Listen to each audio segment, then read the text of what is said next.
Welcome, welcome, welcome, welcome. Good morning, good afternoon, good evening.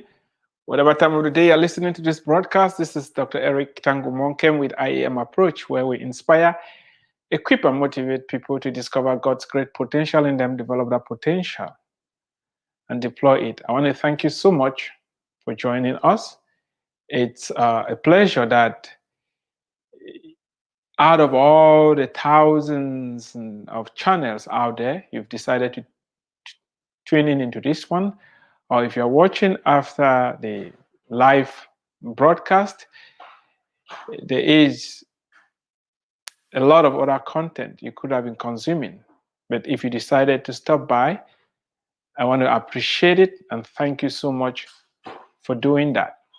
If you've been following me and you're wondering what you can do to help this initiative, there are three things that you can do, just three. The first thing is this, number one, share the video. If you're watching live right now, invite other people to join us. Share the video and like it as well. And the second thing is, you should subscribe to my YouTube channel. If you like this content, there is a lot in the works for you. It's free for now.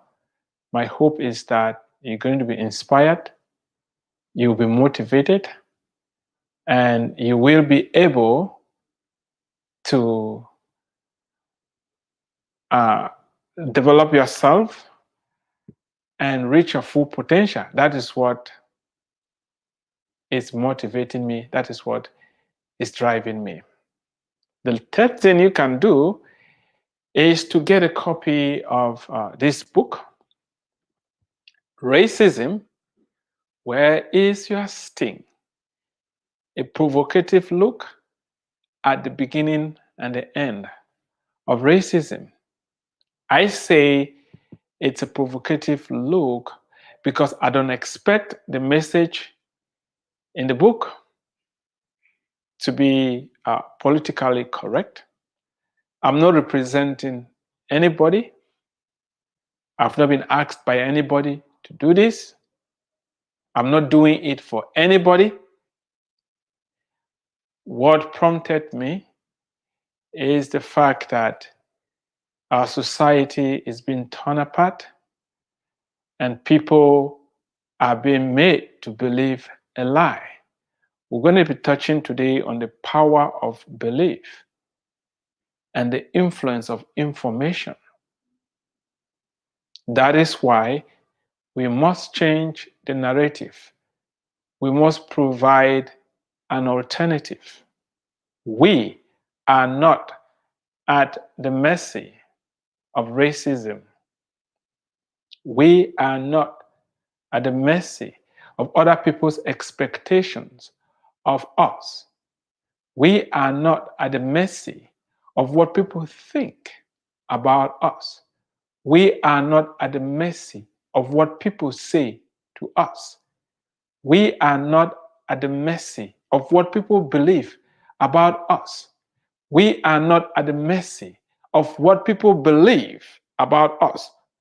We are not at the mercy of what people have written about us. We are not at the mercy of the actions people take against us. We are not at the mercy of whatever research has been conducted about us. We are not at the mercy. It's very, very important to understand this. If not, it's going to be very difficult to walk in victory. Currently, this book is free on Amazon. You can download a free copy of the book. Making resources like this takes time and money. I need your support. If you can do anything, the price of the book, I don't know if it's $7.99 or $8 something. I made it really affordable. And if you want to buy many copies for other people, please do that. It's shocking that I try to advertise this book on Facebook. They won't let me do it. I tried it on Instagram. They won't let me do it. I tried it on Amazon to buy ads. They won't let me do it. The excuse was that the subject is very sensitive. I don't get why books like Whitefrigility and all the other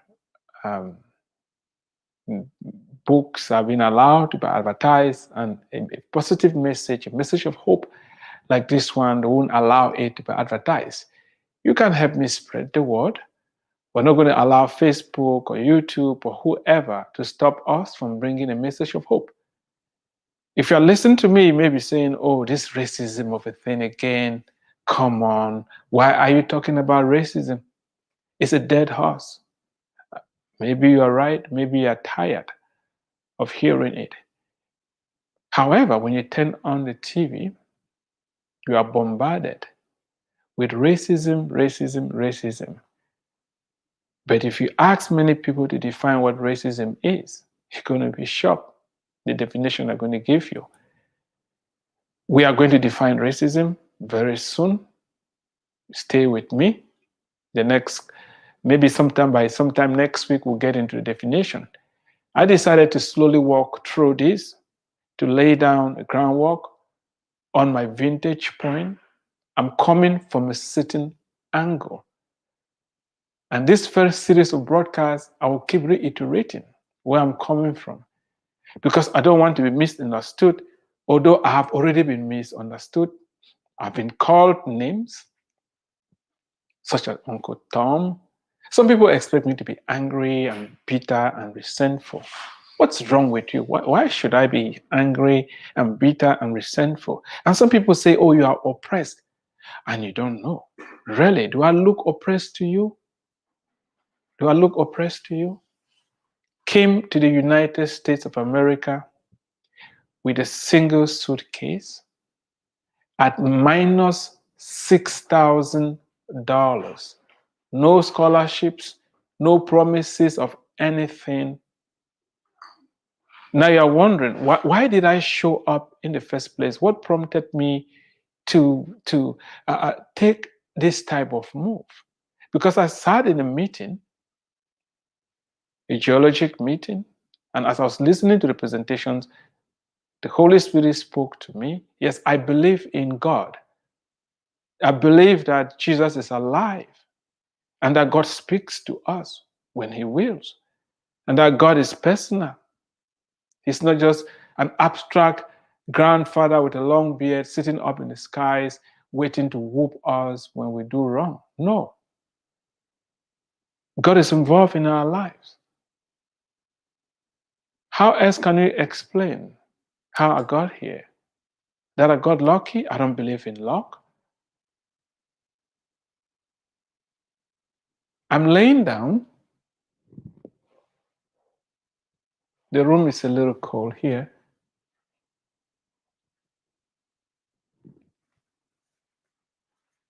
It's getting a little cold. Summer, and we are cooling the house. It's a little cold. I sat in a meeting, and my Heavenly Father spoke to me, Eric, you are going to the United States for graduate school. I heard it very clearly. And I was like, how is it going to be? Just like Mary being told, Mary, you're going to be with child. And Mary was like, I'm not married. How is it going to be? I don't know. How do you get pregnant without going to bed with a man? I said, how is it going to be? Because I had never thought of coming to the United States. It's too far. I was born in Cameroon, in West Africa. Some say Central Africa or West Africa. And paying for school in the United States is very expensive. It was back then, and it is right It's still very expensive. None in my wildest imagination did I ever thought I would come to the United States to study. Yes, I was poor, dead poor. But that didn't make me resentful. It didn't make me angry with anybody. And I understood something, that all the silver and gold belongs to God, the earth and the fullness thereof is His, and that He created everything for our good pleasure. What limits us from enjoying the abundance of God is our belief system. And God was stretching my faith to trust Him, to step out and get out here.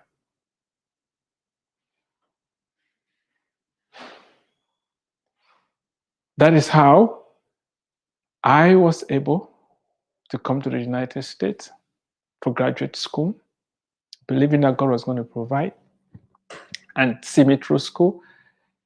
Indeed, He did. I've written about it. You can check Coming to America, A Journey of Faith, and you will understand why I'm looking at this problem from this vintage point. I'm not going to shy away from it. And I want you to understand that we can together examine racism, discrimination, hate, and bigotry from this vintage point.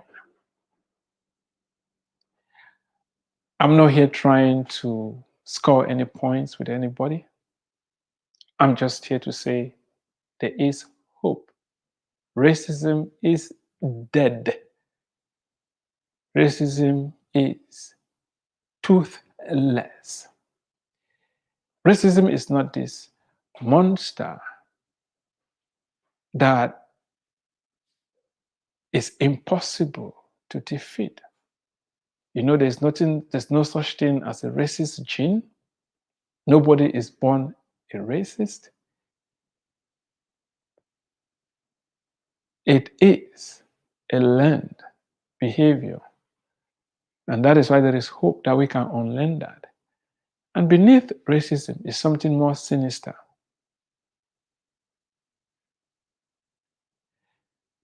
We've already seen that God created us, male and female. And He said it was good. And that is why the Declaration of Independence, the prayer says that what? We hold this truth. It's true that all men, the truths are self-evident, right? Anybody who sees another human being and thinks that they're less human, when it is self-evident, that person has to check themselves. You need some serious adjustments. We hold this truth to be self-evident, that all men are created equal, that they are endowed by their Creator with certain unalienable rights. We were endowed by our Creator, we are all equal. That is the first thing, because God created mankind in His image and likeness. And when God created us, He gave us an assignment. And that is why nobody's life is useless. Our life has meaning. Our life has purpose. We are not just here to pass our genes to the next generation. It's a lie. That's not the whole purpose of living. It's a dark path to believe and walk in that understanding.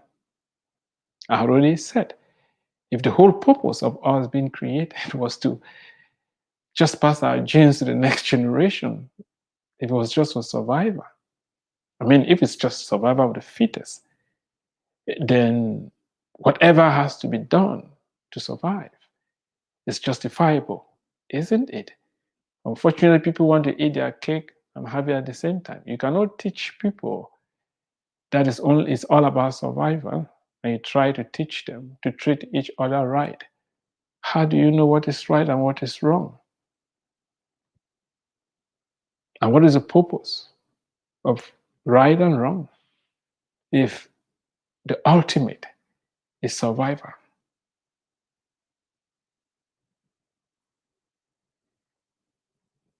God gave an assignment. He said, be fruitful and increase in number, fill the earth and subdue it.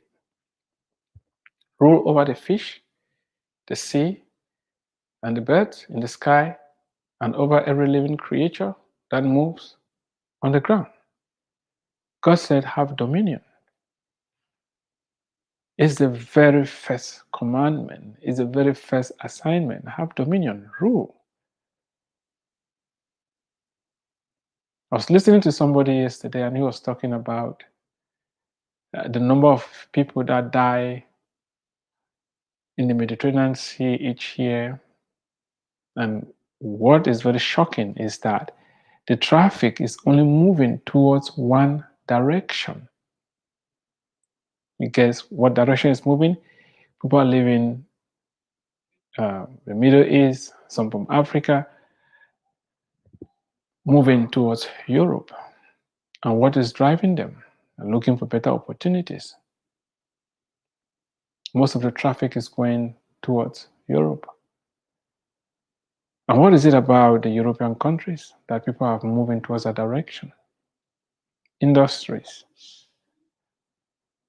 The fact that people have been able to obey this commandment, extracted raw materials, transform them into finished goods. And that is why it's very important to understand the assignment that God gave our first parents, Adam and Eve.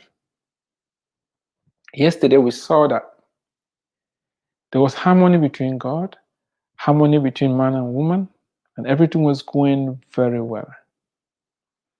Until something sinister happened. God gave a command, and Eve and Adam decided to do their own thing. They disobeyed God, and that disobedience ushered in disharmony, ushered in strife, brought separation between man and God. In actual fact, man died spiritually because God said, the day you eat of this fruit, you will die.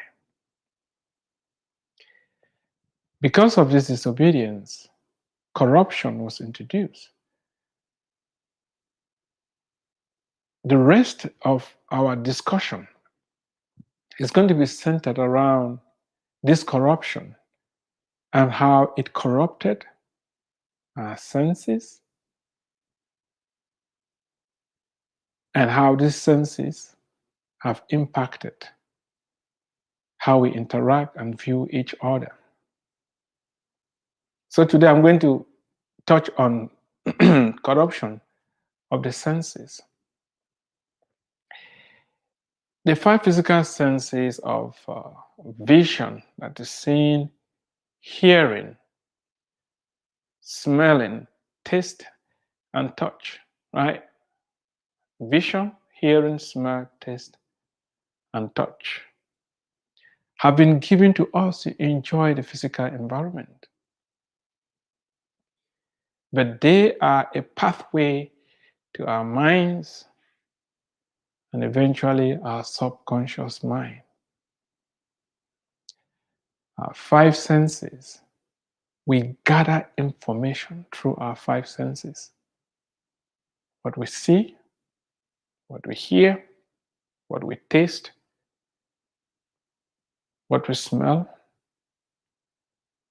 all that information is gathered and it shapes what we believe.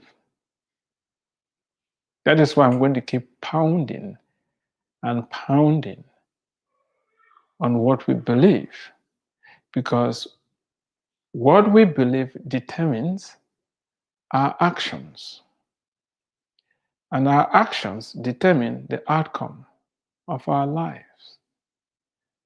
What we believe determines our actions, and our actions determine the outcome of our lives.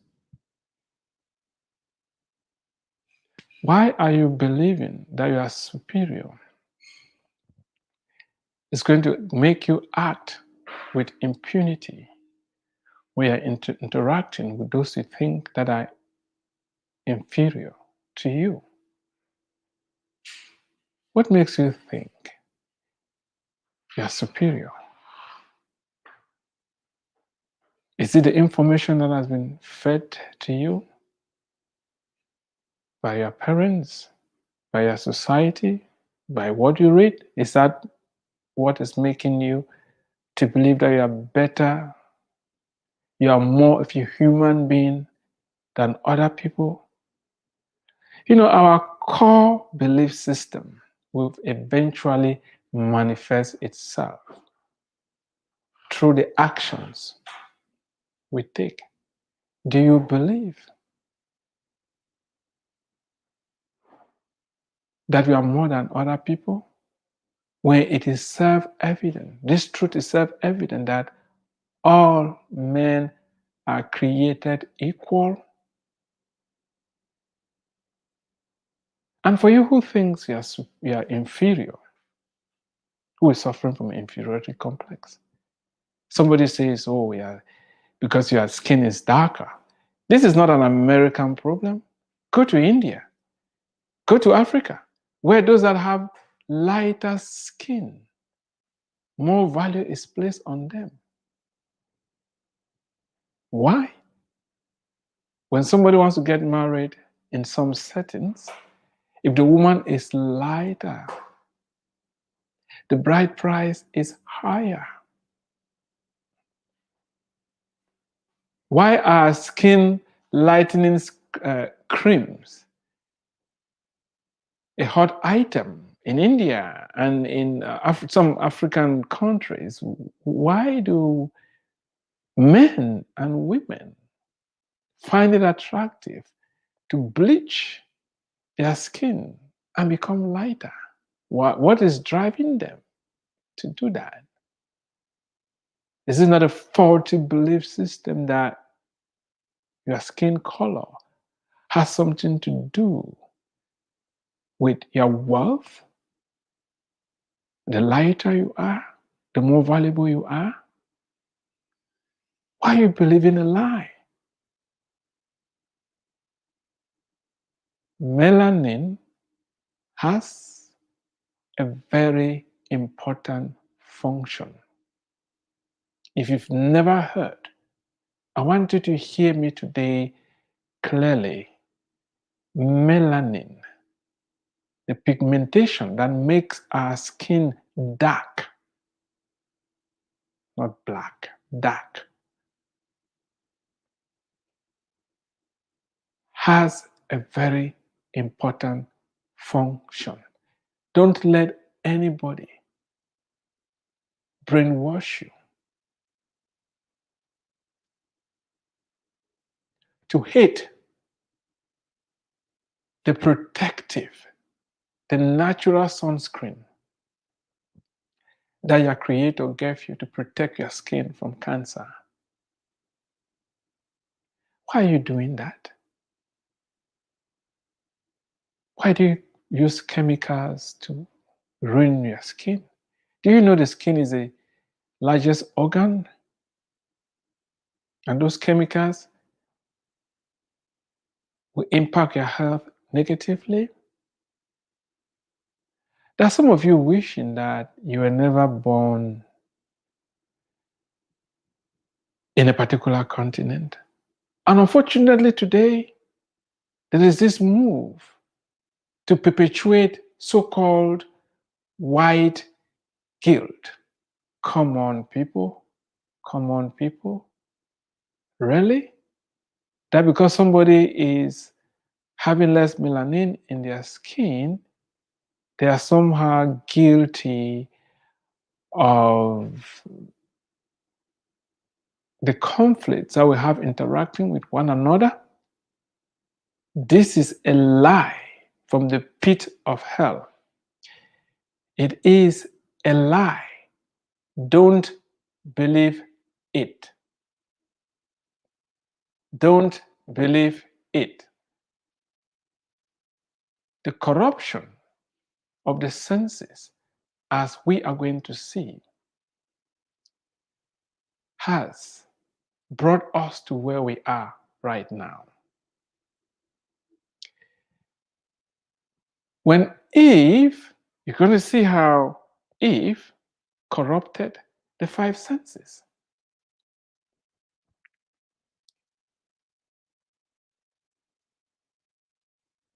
When Eve saw, before she saw, she heard.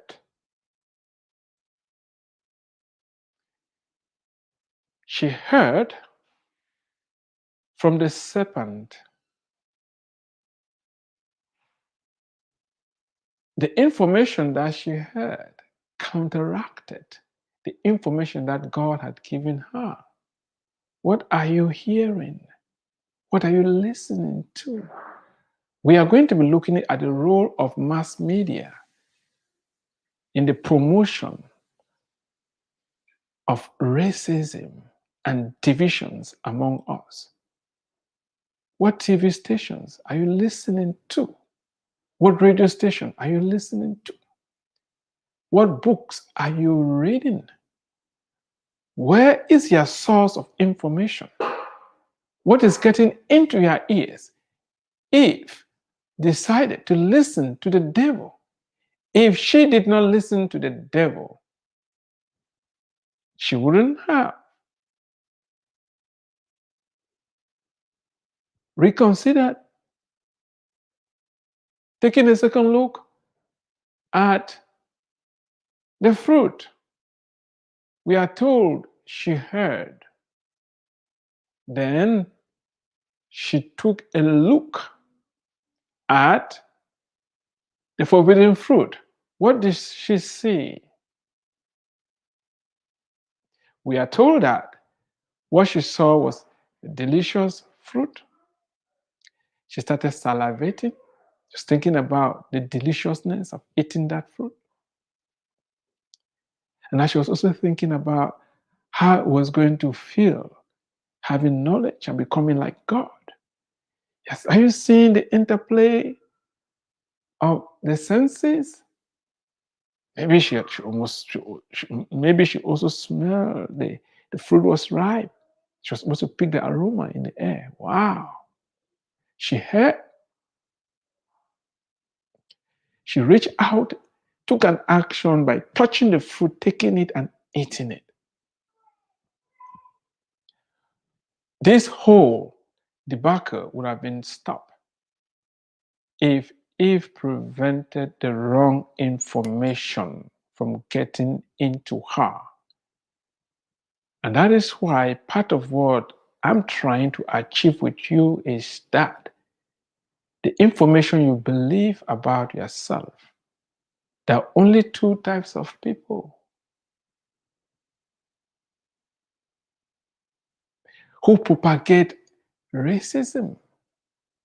The one who believes that they are superior and the one who believes that they are inferior. And to change it, somebody has to change what they believe about themselves. When you do that, racism will die in your world. The power of racism will be broken. You'll be set free from becoming the expectation of other people. Yesterday, I belabored on the point. If somebody says you're a donkey, does that make you one? I mean, even if they write books and publish and say you're a donkey, are you a donkey? Do you sound like a donkey? Are your ears pointed like those of a donkey? Just because they write it, just because they propagate it, just because they talk about it, it doesn't make it true. Who was right, the serpent or God?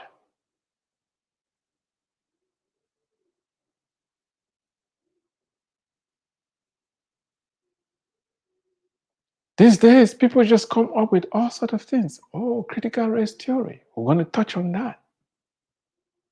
White guilt, white fragility.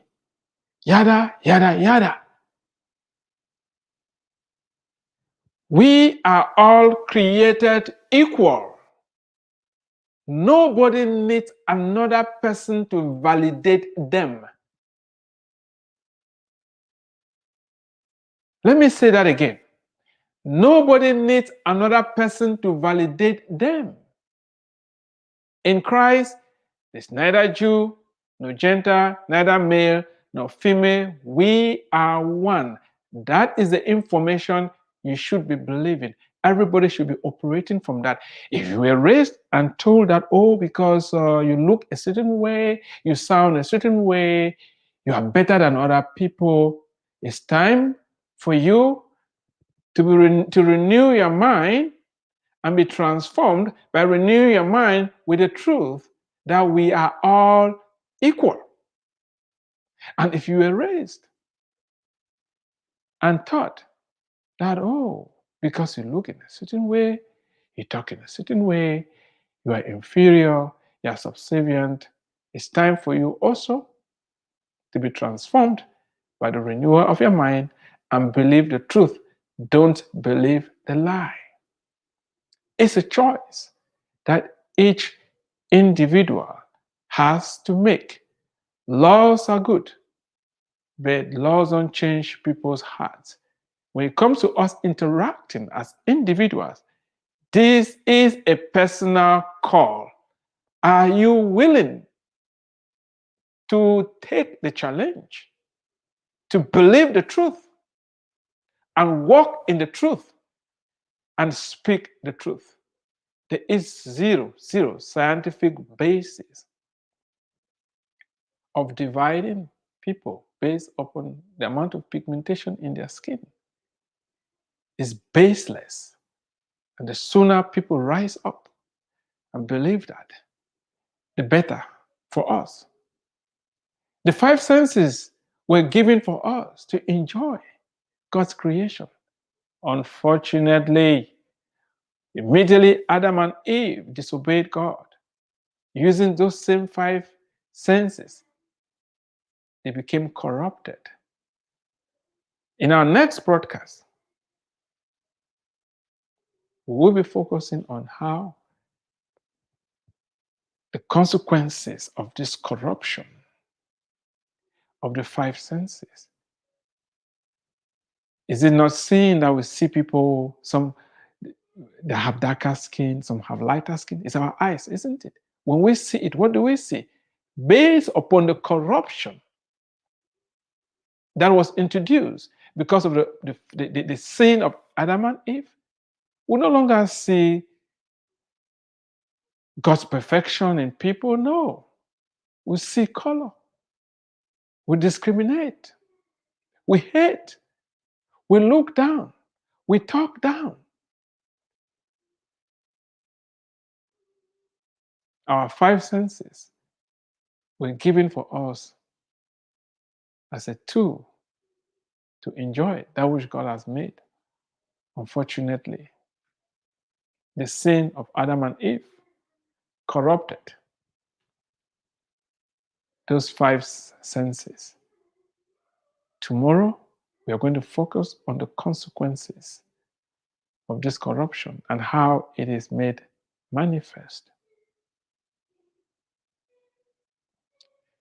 Join me in putting an end to racism. I say boldly, racism is a learned behavior. We had a home daycare here, and most of the kids came in very young. The very first kid came in at 3 months old. And these were Caucasian kids. And as they grew and started talking, they were calling my wife Mama and calling me Daddy. The kids just know this is an adult, looks like my dad. They don't see color. Come on, people. Why do we keep misinforming our children on our dinner tables about the relationships between us. Don't jump the gun. Don't tell me, oh, what about the person who got shot? What about slavery? What about, yeah, we're going to get into all that. Stay with me. I want us to have a conversation. If you have any questions, let me know. If you have any contribution, we're trying to build. I've said no race. By the way, there's one human race. So this whole idea of racism is bogus anyway, as you're going to see. It's one human race. And we cannot just concoct something and become enslaved to it and until we have a critical race theory. Really? There's one human race? How do we come up with more than one human race? I don't get it. This will happen Homo sapiens. You're either a Homo sapien or you're not. It's going to take some frank conversations. Do you want to join it? I can't really receive questions and answers right now because this is being streamed on multiple channels. But what you can do is leave your comments. If you want to call me, 214-908-3963. Email eternalkingdom101@gmail.com. eternalkingdom101@gmail.com. This topic, if it has not yet affected you, it will. Sooner or later, if together we don't join to diffuse the tensions that are rising. I want to thank you so much for listening. You've been listening to Dr. Eric Tangumonkan with iemappraoch, where we inspire, equip, and motivate people to discover God's great potential in them, develop that potential, and deploy it. The only way you ever reach your full potential is understanding that all men are created equal. Thank you. And until next time, remain blessed.